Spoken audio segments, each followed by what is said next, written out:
Good morning, everyone. Thank you for responding. My name is 𝗦𝗂𝗀𝗍𝗍, and on behalf of UBS Forums and our partners, Fuel Business School, Synergie, NeoMotion, Next Education, Orion Educational Society, TNS India Foundation, Krushi India Foundation, Sportz Village Foundation, 𝗪𝗏𝗡𝗡𝗡𝗏𝗡 Foundation, Society of Educational Welfare and Economic Development, 𝗤𝗂𝗍 India, Hope Foundation, ISKCON Bhiwandi and STEM Learning. I welcome you all for this exclusive conference on the 10th edition of Corporate Social Responsibility Summit and Awards 2024. As we all know, CSR is no longer just a voluntary initiative, but a mandatory obligation for companies in India. The landscape of CSR in India has been shaped by significant developments, including the government's introduction of new regulation to encourage and promote CSR activities. This shift has propelled companies to expand their CSR initiatives, focusing on sustainable development, social entrepreneurship, impact assessment, and even responding to global challenges such as COVID-19 pandemic. Today, we come forward and come together to acknowledge the pivotal role that CSR playing in shaping the future of business in India. With this note, I would like to invite our first speaker for the day, who will be covering his insights on our keynote session, which is Unlocking the Power of CSR, Dr. Pradeep Panigrahi, Head Corporate Sustainability from Larsen & Toubro. Pradeep holds nearly 30 years of experience in reputed businesses, Murugappa Group, Tata Group, Mahindra Group, and now with the L&T Group. He is recipient of several awards, including Mahindra Innovation Awards for innovations around circular economy. Dr. Pradeep was recognized as Environment Energy Leader 100 2021. He is life member of several reputed organizations, including Bombay Natural History Society and Indian Science Congress Association. Also, he is member of several national level committees, Indian Science Congress Association, namely 𝗪𝗏𝗧 Aayog Working Group on Water Positivity, 𝗤𝗏𝗀𝗧 Environment and Climate Change Committee, CII National Water Committee, Bombay Chambers Sustainability Committee, and IICA. Dr. Panigrahi is working as Head Corporate Sustainability with 23 billion plus USD conglomerate and EPC giant Larsen & Toubro Limited, Mumbai. We're grateful for you, sir, and with this, can we have a huge round of applause to welcome him on stage?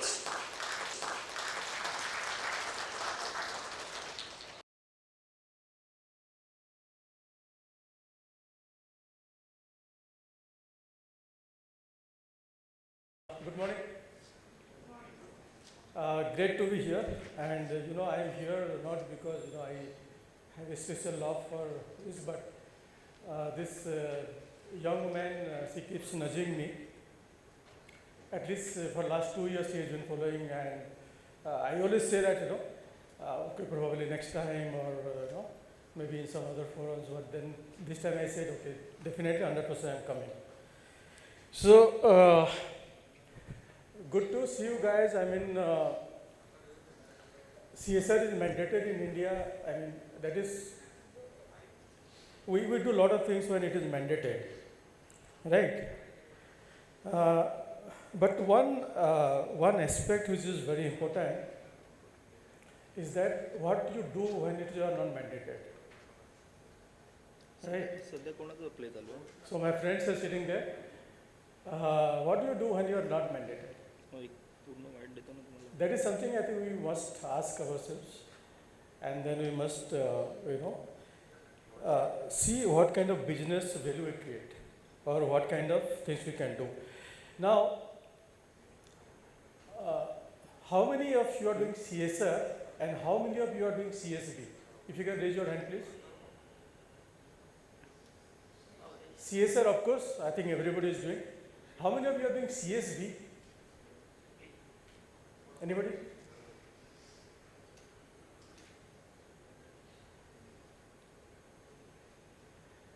That's surprising, because CSV is not a new concept. CSV is a very old concept, and it's one of the most fundamental aspects of CSR. You know, I met Aaron Kramer, a professor at Harvard, in his office in San Francisco in 2014. So I was trying to, my idea of CSR was basically, I also thought, okay, companies are making profits, so they should spend some time, some money on, to do some good work in the society. But when I met Aaron Kramer in San Francisco, then I realized that CSR is much beyond that, much beyond what you are trying to do. And actually, if you look at the business value that is required or that can be created, or the business that can really make a difference in the society, plus value creation in the business itself, CSB is the only way forward. So CSB is creating shared value. Now you know what I was talking about. So how many of you are doing CSB? Creating shared value? Okay, 1 or 2 or 3 maybe. Right. So please have a look at this. This is a fantastic report on CSB. There are many companies that are doing it very well. For example, Nestle. Nestle has done a fantastic job in Moga, in Punjab. So how they create CSB so that their business is secure, they are getting the real value for the business as well as they are getting a change in the society. So what happens typically, for example, if you are in an agriculture business, like in Nestle they need milk from the society to make various milk products, right?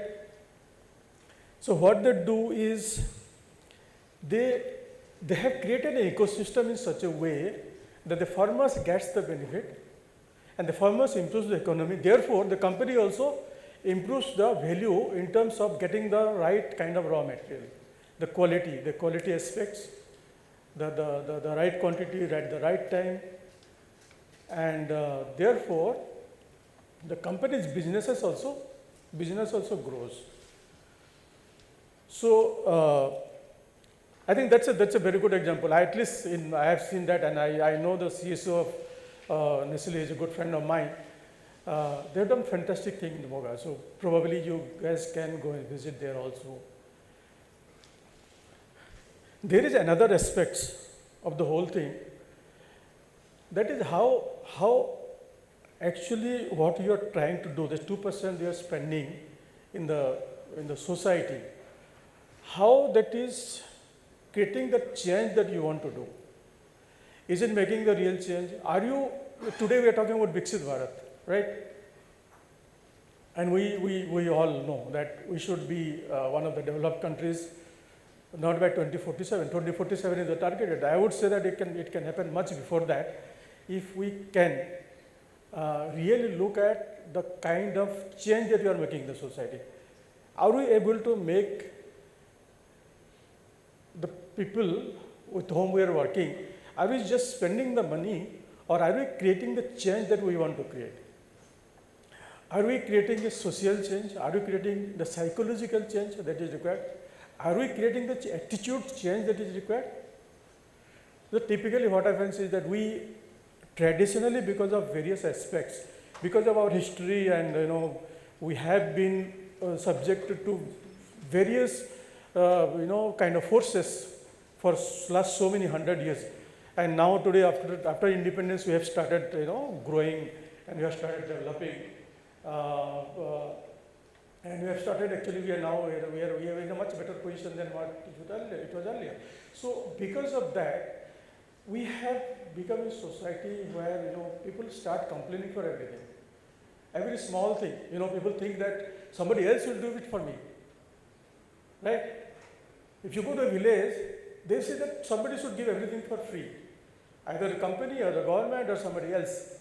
Can we change that attitude? Can we make somebody self-sustained? Can we make somebody, the people in the village, can we make them realize that if they do little bit of hard work in the same amount of space they have, same amount of land they have, probably one is that the feel good factor will come, and second is that you don't have to intervene every time, because if you are intervening in one village, you do that, you make that change in that village and then move to another village, right? How many villages are there in India? 6 lakh? Sorry? 6,20,000. How many villages? So many villages are there, and if you want to make the changes in each of the village, then probably the best thing would be to make the real change in one village, do a very good case study, and there is no point in creating pockets of excellence.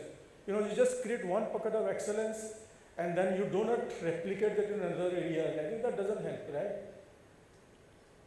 So the real actually change we can make, the Viksit Bharat that we see, is only through this create shared value. If your raw material, for example, comes from a particular area, right? So how do you make sure that one is that you get the right material, at the same time people are not disturbed, the ecosystem is not disturbed? How do you make sure that they do not get impacted by the work that you are doing? Because the resources in the world is finite. I will come to the ESG part little later, but let me first get into this particular aspect. How do you create the business which grows as per your growth plan, but not creating the disturbance that happens typically? So what happens is that because we have a target to fulfill, because we have various obligations to fulfill, because we have to answer to the board, and because of so many things, now what happens is that we just focus on growth. We just focus on growth. And then what happens? Because of the growth part, the other things that is related to growth, the raw materials acquisition, for example. How do you ensure you are going and doing you're going to virgin area, you are opening a mine, and then you are extracting the resource. But people are there for thousands of years, sitting there. They're living there, and they depend on that. They're attuned. The evolutionary, they are aligned to that ecosystem. The moment you make the different disturbance, it's not only that doesn't create disturbance to themselves, but it creates ripple around the world. Ripple in the society, then the state, and then everywhere, right? So how do you make that balance? So I think it's very important to understand that. Otherwise, you can always say that, okay, I will do whatever possible to make my business grow, and then I think it's possible. People do that, right? By creating a lot of disturbance in the society, it's possible to do that. But what is the value you are creating? Because your business is not immune to the forces, the societal forces or the external forces. Okay, I will come back to ESG. Whereas suddenly ESG has become so important and so big, and why everywhere in the boardroom people are talking about ESG. And of course, CSR is one of very important dimension of ESG, right? So if we look at the whole concept, how a business is created, and how business grows, and how the society changes, how growth happens, then we can understand, or we'll try to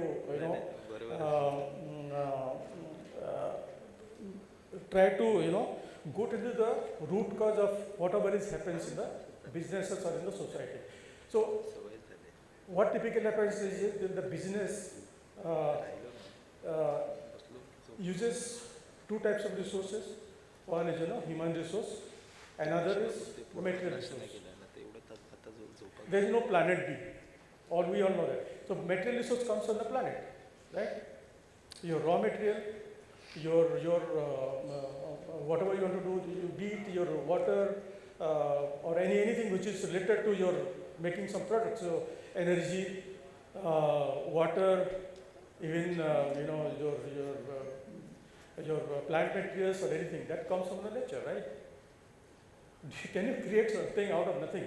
You can't create. Can you create a business just with human resources? Is it possible? Just put some people in one room and say that you create a business. Is it possible? Anybody? No? I don't think. Unless you just want to write a book and sell that book but if you want to sell the book also, somebody has to buy it. And somebody has to buy it, somebody has to have the money to buy it, right? So, the fundamental aspect is that we must understand this dynamic, human resources and material resources. We focus a lot on human resources and we forget about the material resources. And today, the problem we are facing, the 1.5 degree world that we are facing today, is because we tend to ignore the material resources. What has happened today? The carbon dioxide in the atmosphere is supposed to be at around 350 ppm. If it is 350 ppm, we are comfortable. What is the CO2 level today in the atmosphere? Anybody?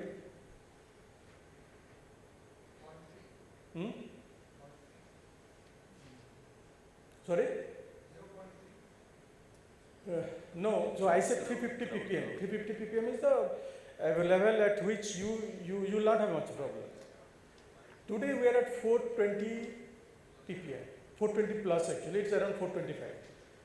That means that this ppm is the concentration of carbon dioxide in the atmosphere, and that when it grows, carbon dioxide is just one of the GHG, greenhouse gases.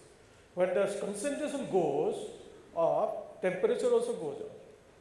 Where again today also I saw that in the news, this year is supposed to be again the year with the highest average temperature.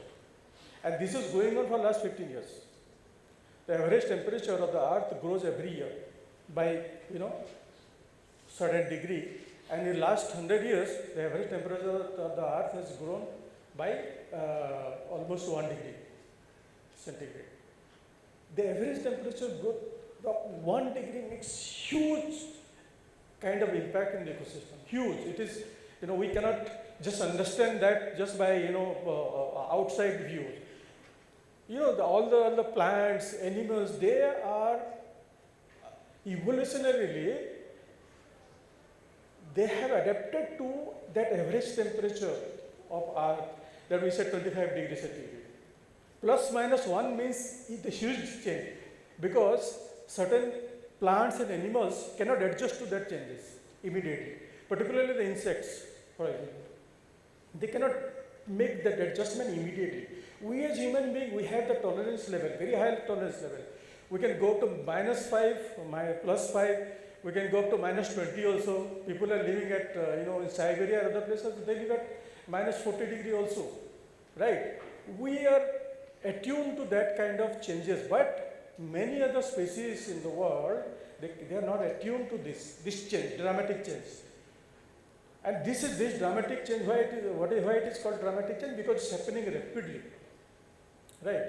So therefore the climate change has become the #1 issue in the world, and we all are facing that. I mean, if you look at the kind of things that is happening, if you are flying, the turbulence in the flight is increasing every year, right? I think we all have experienced that. And that is primarily because of climate change. The flooding is happening every year. Flooding is increasing every year. Why? It's because of climate change, right? So, therefore, I think what is important to understand that we must relate everything. We must connect the dots. Because if you connect the dots, then it is possible that you understand everything in a holistic manner. Otherwise, we can go on doing a lot of things, we can go on spending money, but we will not get the result that you want. The result, what is that result? The result is we want a change in the society, and then that change has to be, in a way that we all intend to do, right? Otherwise, that's why I said mandates helps in certain way, but more than mandates, how you actually make the changes in the society, how you understand the linkages between different things. How do you understand the linkage between ESG and CSR dimensions? How CSR is so integrated in ESG? That is important to understand. So, guys, you can go on discussing many things, and but what is important that please try to look at these dimensions, how you can create the value for the organization. If you create that shared value with the organization, probably you will do a better CSR than what you are doing now. Plus, you're creating value for the organization. The growth, the real growth that you want for the organization, that also happens, right? And you do not create the disruption that is sometimes created, right? So thank you, EBS, for giving me this opportunity. Thank you, 𝗪𝗲, for so much of knowledge that I am here, and I wish excellent program today for the whole day. I am not there for the whole day, but I wish all the best for the UBS team and everybody. Thank you. Thank you so much, Pradeep sir. Please stay back, and I request Mr. Amit Kumar from Krushi 𝗏𝗏 Prashikshan Sanstha to please come forward and felicitate him for his talk.